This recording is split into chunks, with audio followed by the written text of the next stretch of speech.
ആലോചിക്കാറുണ്ട്. ഇപ്പൊ എന്നോട് ഇത് പറയുമ്പോൾ ഞാനിത് എങ്ങനെയായിരിക്കും ഇപ്പൊ കൺസീവ് ചെയ്തിട്ടുണ്ടാവുക, നമ്മളോട് ഇങ്ങനത്തെ ഒരു സാധനം പറഞ്ഞാൽ എനിക്ക് ഒരു ഐഡിയ തന്നെ ഇല്ല. കാരണം അത് അങ്ങനെ തന്നെ വേറെ തന്നെ ഒരു അവതാരമായിട്ടാണ് പുള്ളി അതിനകത്ത് പെർഫോം ചെയ്തിരിക്കുന്നത്. അപ്പൊ ഇതൊക്കെ എവിടെയാണിത് ചിന്തിച്ചു വെക്കുക? ഇത് നേരത്തെ പ്ലാൻഡ് ആണോ അല്ലയോ?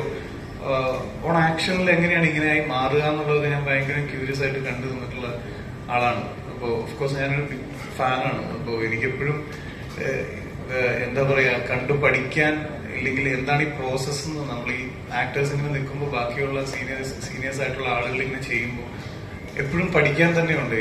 ഇതെങ്ങനെയാണ് ഇതിലേക്ക് ആയി മാറുക, ഒരു എന്താ പറയുക, ഒരു പരകായ പ്രവേശം നടത്തുക എന്നൊക്കെ നമ്മളിങ്ങനെ ഭയങ്കരമായിട്ട് ഇങ്ങനെ ചിന്തിക്കാറുണ്ട് എപ്പോഴും. അപ്പൊ എപ്പോഴും ഞാൻ ആലോചിക്കുന്നത്, എനിക്കെപ്പോഴും എന്താ പറയാ, ഞാൻ ഭയങ്കര ലക്ക് ഉള്ള ഒരാളായിട്ട് എനിക്ക് തോന്നിയിട്ടുണ്ട്. ഇതിങ്ങനെ നേരിട്ട് നിന്ന് കാണാനും എന്താ അത് അനുഭവിച്ചറിയാനും.